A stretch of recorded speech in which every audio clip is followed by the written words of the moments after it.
Have you ever thought that you're not living your best life and could be happier if you didn't have a condition like PCOS, colitis, migraines, anxiety, depression, hormonal issues, or skin issues?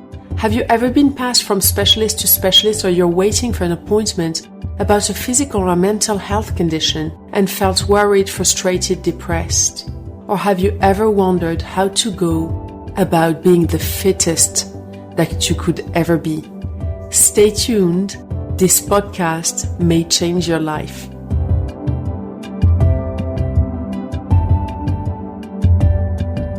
Hello everyone, and welcome to the Eat, Burn, Sleep podcast. I am your host, Yalda Alaoui, nutritional therapist, inflammation pioneer, and the founder of the Eat, Burn, Sleep platform, an acclaimed gut health and anti-inflammation platform which is helping thousands of people around the world reach optimal levels of physical and mental health, and guiding them on being the best versions of themselves and ultimately effortlessly.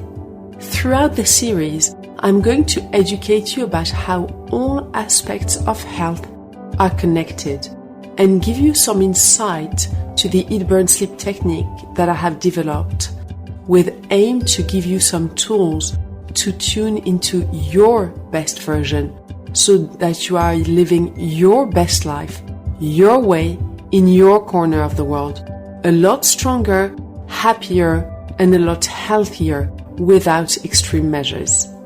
In each podcast, I have invited various individuals who each have their own fascinating stories to share, and that will help further educate yourselves on nutrition and physical and mental health.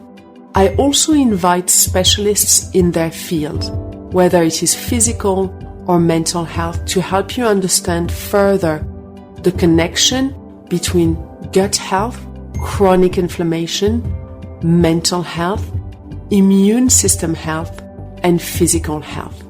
I am so grateful that they are joining me. Hello everyone, welcome back to the Eat, Burn, Sleep podcast. Today I have Steve Burns with me, emotional coach, addiction specialist. He's a wonderful therapist who has been on many episodes before, and today we're going to talk about the drama triangle. Steve, how are you? I'm very good, Yelda. How are you? I'm really well. It's sunny in London and I'm excited to be here to talk about Likewise, to talk about the drama triangle. The drama triangle is something that pretty much affects every client that walks through my door, so I'm excited to talk to you about it. Okay, so to give people a little bit of background, I had no clue. I had never heard about the drama triangle up to 2 years ago. And I was myself caught up in a situation which very much was dramatic. And Steve came into my life to help me with that. He literally enlightened me, told me, you've got to read this book. You need to understand these are the three roles you two are playing in this dynamic. You've got to extract yourself from it. You can do it. You are someone who took adversity and a disease and turned it into something positive. I'm going to show you how to do that with people. So, Steve, tell us a little bit more about what the drama triangle is. So it's a very simple model that helps us to better understand, in simple terms, unhealthy relationships between human beings. In simple terms, it helps us to better understand the roles that we're playing in those relationships and how the roles that we're playing will lead to anger, frustration, resentment, disappointment, as opposed to us being aware of our choice to perhaps play some other roles that will leave us free from all of those drama-oriented emotions. Mm-hmm. So the drama triangle, you told me, was invented about 60 years ago? Yeah, a guy called Stephen Cartman. And it's been around for 60 years, but bizarrely, it's not really talked about much. So typically, I think 90% of the clients that walk through my door over the last 18 years, where they are in dysfunctional relationships, aren't aware of the model and therefore aren't aware of the opportunities they have to transcend the drama and create much healthier relationships with the people that they love. Yeah, or with the events that's happened in their lives. Yeah. Because I remember you talking about that. So could you tell us what the different roles are in the Sure. drama triangle?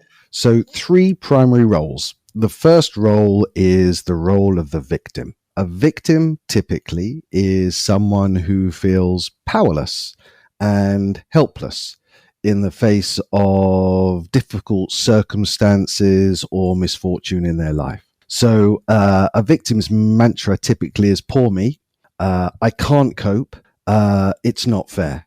And as you can hear, with that kind of narrative, they feel very powerless in terms of any of the struggles that they're having in life. The victim typically feels kind of unworthy of love or achievement. They typically feel quite ashamed of their circumstances. And they believe that life changing is entirely dependent on other people or external factors changing on their behalf. So, as you can imagine, a victim is always looking to be rescued by someone or something. So, the second role is the rescuer, the person who swoops down and basically gives all of the answers to the victim. So, the rescuer is typically someone who's looking to alleviate the pain or the suffering of other people, especially victims. And their mantra tends to be, I'm going to save you. I'm going to make things better for you. I know best. Just do what I tell you to do. So rescuers tend to focus all of their attention on victims, and victims typically are always looking to be rescued. So there's a symbiotic relationship there. The third role comes in when either the victim feels like the rescuer is doing a bad job, or they're feeling too stressed out by the demands of the rescuer, and they turn into a persecutor. So, briefly, the rescuer is getting frustrated that the victim's not doing what the rescuer is telling them to do, and they become a persecutor. So the persecutor, in very simple terms, is just looking to criticize, blame, judge in a manner that's generally demeaning. The persecutor is, if you like, the typical kind of school bully, where they're just looking to feel better about themselves as a means of demeaning other people. So the three roles: the victim, I'm powerless, and poor me in light of what's being done to me. The rescuer, I'm looking to save you. I know best. Just do what I say. And I'm going to ignore my own stuff in the meantime. And then the persecutor, very much criticism, blame, and looking to demean others as a means to feel better within themselves. Understood. And people can take the different roles. Very much so. So if you imagine a scenario where husband and wife, and let's imagine that the wife is feeling very victimy in relation to not being happy in her life, and looking for her husband to kind of come in and rescue her and make her life wonderful. And let's imagine that the husband is kind of rescue oriented. So he's coming up with all sorts of things for the wife to do to improve the quality of her life. And actually that dynamic's working until for example, the husband's a little bit over demanding, a little bit over rescuing, and telling the wife she'd be doing this, that, and the other. And the wife feels overwhelmed and can't really cope with this. So she turns into a persecutor and starts having a go at the husband. The husband's just been trying to rescue, so he doesn't quite understand. So now he feels like a victim to her persecution.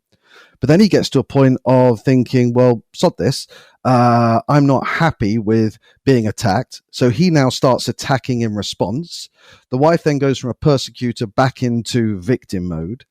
So these roles are incredibly fluid, and we can second by second be moving around this drama triangle.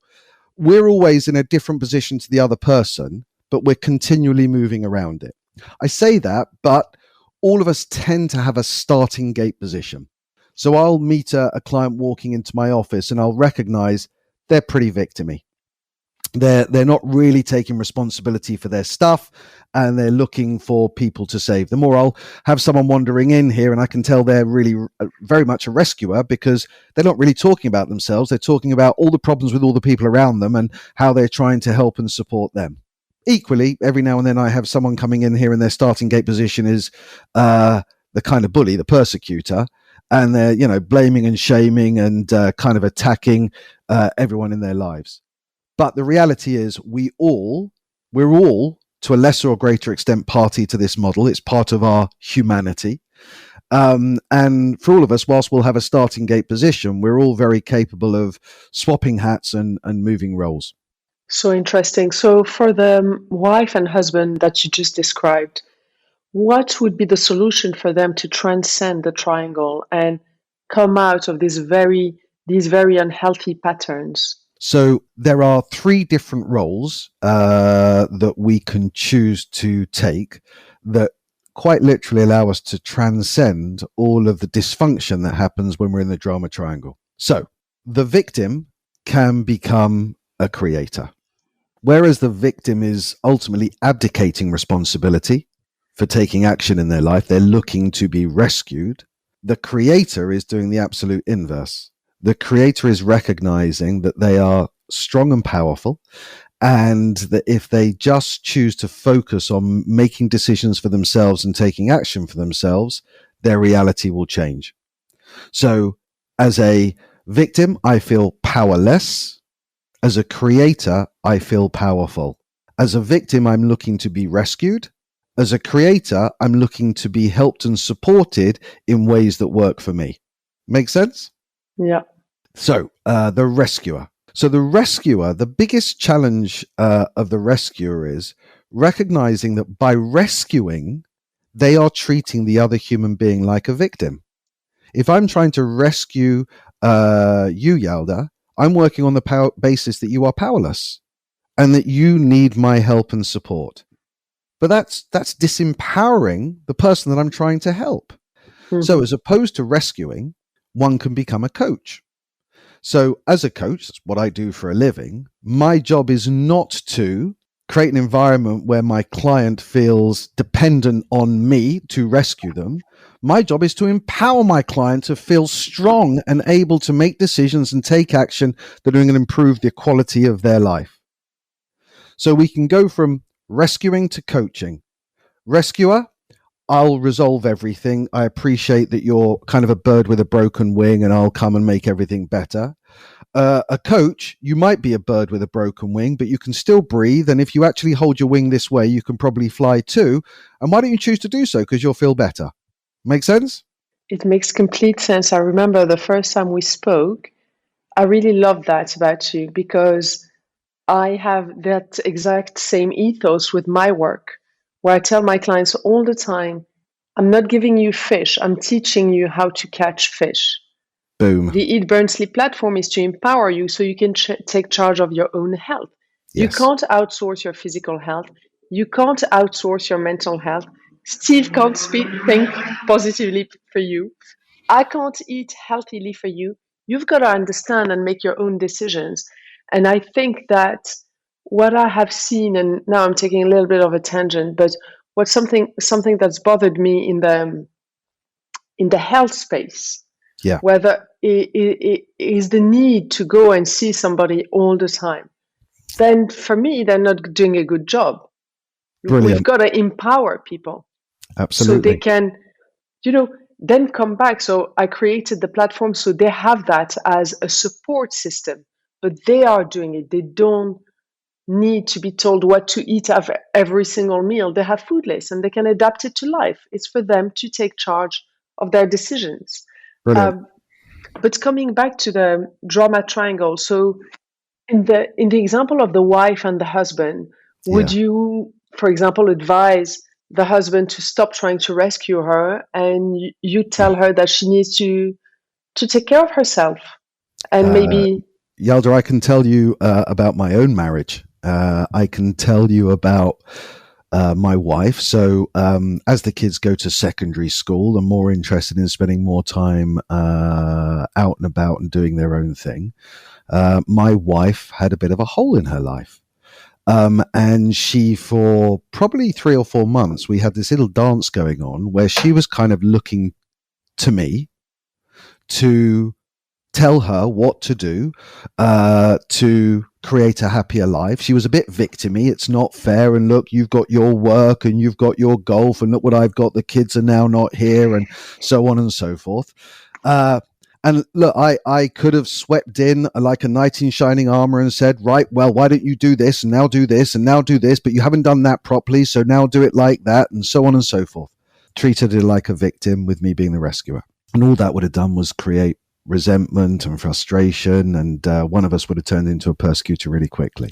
The conversation I had with my wife, Ali, was really simple, which was, it sounds like you have a wonderful opportunity to now think about your own life, think about the things that you want to bring into your life, and map out for yourself how you're going to go about doing it. Now, if I can assist you in that, it would be my pleasure to do so, but it's on you to take responsibility for filling that hole in your own life.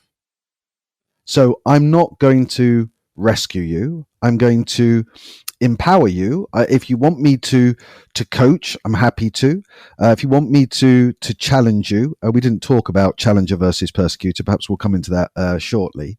Happy to do so. But I'm not responsible for your happiness in life. You're responsible for your happiness in life. And just to put it another way, you know, the specialist isn't responsible for your health in life. You're responsible for your health in life. Yes, you can choose to take advice. Yes, you can choose to listen. But ultimately, it's down to you to make decisions and take action in support of living a healthier life and in this regard, a happier life, right? Can't tell you the number of times that clients walk into my office, and I think it's a wonderful parallel with your business, Yelda, where it's almost like, okay, Steve, save me. Wave your magic wand. Go on, do it. Go on, and then I can go out and I'll be happy. And that is the archetypal. They're walking in as a victim and they're casting me as the rescuer. And I've got clients who've been in those kind of codependent relationships with psychotherapists and counselors for like 10 years straight, where they're just continuing to do that dance. But the one thing that hasn't happened is the human being who's looking for the help hasn't changed their mindset from victim to creator. They haven't chosen to step into their power. They haven't chosen to accept their own responsibility for making better decisions and taking action in their lives. So describe to us transcending. Victim becomes creator. You've just described it. Yes. Persecutor becomes challenger. What does that look like?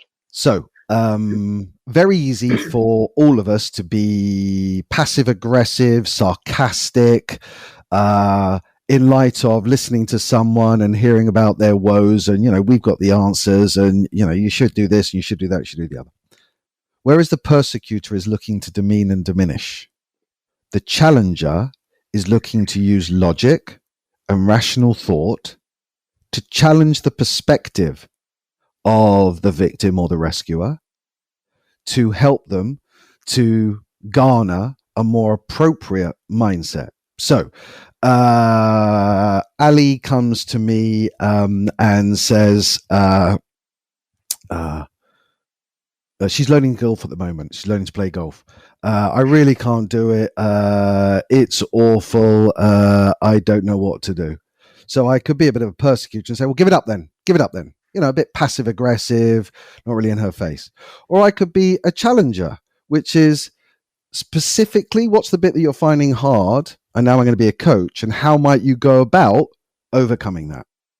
So it's just a mindset where I'm not in that passive aggressive, sarcastic, demeaning mode.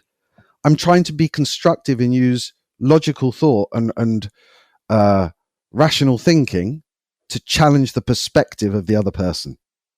Make sense?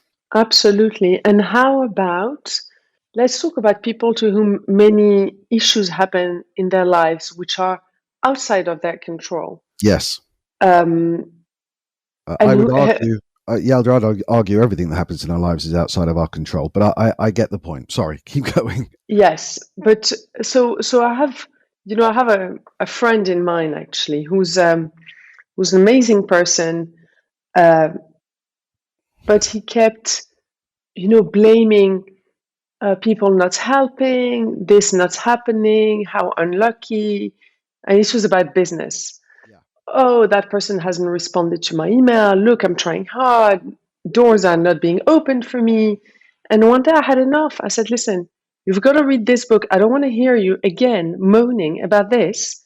You read this book. Yeah. So I sent the book, and he called me almost crying. I I'm said, assuming the book was the empowerment dynamic, David Emerald. That's right. Ah. The one you shared with me, the empowerment dynamic. I'll link it in the description box. As he started crying, he goes, "But you don't understand, Yalda. This is also describing my last relationship." Yeah. And I said to him, "Don't cry now. You're becoming victim-y again." Yalda, it is amazing when people suddenly realize that, a 45-year-old realizing that they've spent most of their life playing one of these roles. Mm-hmm. It's amazing when we suddenly can see that for ourselves, how easy it is to start going about affecting change. The problem is when we're not aware, for example, we're in that victim mode, everything is about what's being done to me and it's not fair and I can't cope. Mm-hmm. When we're in that mindset, we can't see the wood for the trees. But the second that we step out of that role, the second that we choose to think like a creator, to be focused on the things that we want, to see ourselves as strong as powerful, everything changes. And yeah, look, I have an awful lot of clients that walk in here and they tell me, the world's a really tough place, and this one's against me, and that one's against me, and this happened, and that happened, and my response typically is the same, which is, yep, that's life. That's life. Mm-hmm. We can't control the things that are going on around us. We can't control other people. We can't control acts of nature. And therefore, in many respects, we don't have control. The one thing that we might choose to recognize that we have some level of control over is how we choose to think, how we choose to feel, and how we choose to behave. The John Milton quote springs to mind. My mind is its own place. It can make a heaven out of hell or a hell out of heaven. Absolutely. Most victims feel like life is hell, even though they may well be surrounded by love and have material things around them that mean that their life is comfortable. Equally, I meet other people in life where it looks like their minds has made a heaven out of hell because it looks like they have nothing. But they're in that kind of creator mindset. They see themselves as strong as powerful. Therefore, they tend to smile more and frown less. That's so amazing. I see that actually with people with health issues. I see clearly the difference between people who act like victims with whatever condition they have developed and people who act like creators. And that's why I often say you can't force anyone to make healthier choices. I'll give you an example. I have quite a few people who are on the platform who have fixed whatever issue, a hormonal issue, anxiety, because all of this being linked to inflammation. And they say to me, my sister has got this disease, she's got Crohn's, or I really want her to join the Eat, Burn, Sleep platform. I really want her. And I always say, you've got to leave her alone. Yeah. People have to be ready to be creators. Absolutely. And I say to these people, look, you've fixed your PCOS because I haven't done it. You did it. I've given you the tools, but you did it. You were amazing. And you're keeping up those choices. Only she can do it. She can do it when she decides. So at the end of the day, we decide if we're happy or not. Well, we decide. That's the difference between abdicating responsibility and accepting responsibility. So the victim abdicates their responsibility, whereas the creator chooses to take responsibility for their lives and making decisions. I had a client I've started working with, funnily enough, back end of last week. A history of about 5 years of migraines, of vertigo, and some tummy based stuff. He has had every test known to man. He's had MRIs, he's had head CTs, he's had cameras put in places that no one wants cameras put to try and work out what's wrong with him. And all of the tests have come back that there's nothing wrong with him. And he's walked into my office, and the first thing that he tells me is that he's been really unhappy with the specialists, and he doesn't think that they've done the test right, and that he's read on the internet and that maybe it's this and that and the other. I'm in coach challenger mode. And I asked him what he knew about kind of stress-related illness that has a massive impact on inflammation, for example. And he said, well, nothing. And so I acted as a challenger and just educated him a little bit about the impact that stress can have on our central nervous system and on our ability to heal ourselves. And I pointed out to him that he doesn't do any exercise and hasn't for about 10 years. So there's no physiological kind of activity going on to support creating serotonin and endorphins, which is wonderful for inflammation, for example. And how there's no emotional exercise going on. So he's not doing any mindfulness or doing anything to better control his stress levels. He's just workaholic who is constantly looking to be rescued by the medical experts. So my job as a coach and as a challenger was to point out to him that he might choose to take more responsibility for his physical and emotional health and well-being. And as a result, he may well find that a lot of his physical ailments disappear, i.e. he becomes his own healer. His reaction was he kind of bounced between, on the one side, the ultimate victim. I can't believe you're saying this to me. You know, I've got real, genuine medical issues. And then another, which is, man, have I missed something here? You know, because I can't really, other than play the victim, because I explain the roles to him, I can't really push back. Mm-hmm. I mean, just a great example, right, of that kind of victim mentality where we're looking to be rescued, looking for the magic wand, as opposed to taking responsibility ourselves, for example, in your world, around what I choose to eat and how I choose to exercise. I find it quite frustrating, actually, when people criticize doctors, because the truth is, in the holistic world, people love criticizing doctors. I, being the uber rational person that I am, and with, you know, the background that I have in maths and all of that, finance, when people say that, I said to them, you're 100% wrong.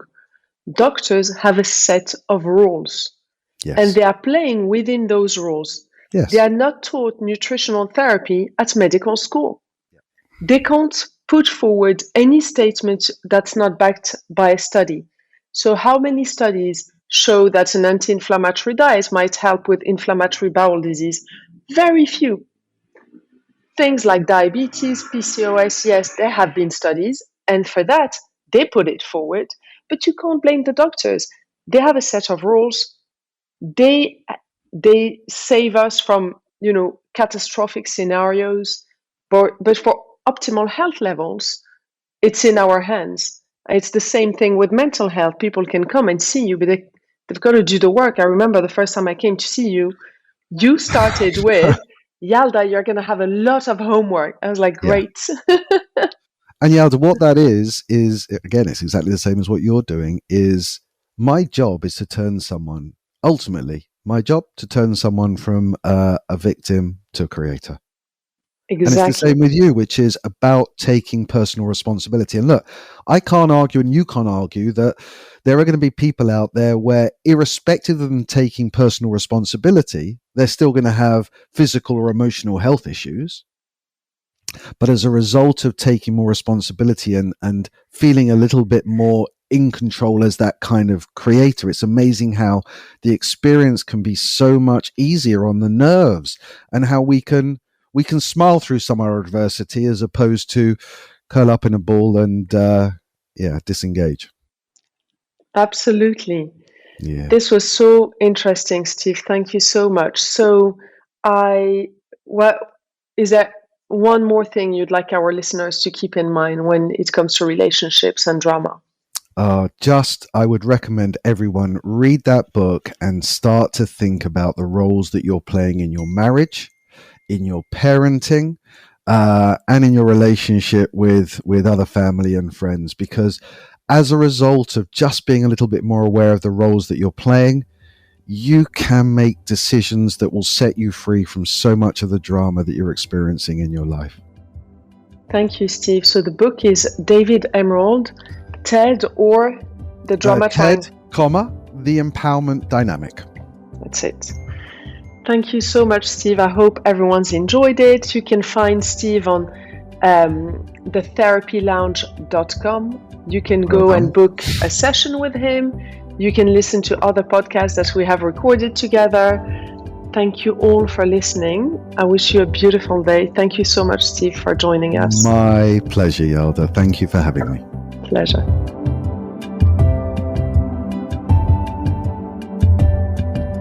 I hope that you have enjoyed this podcast. Thank you for listening.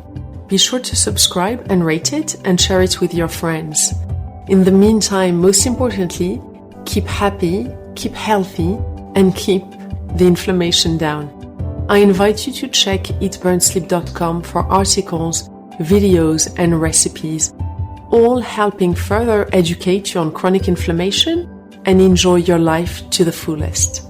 Thanks for listening, and see you next time.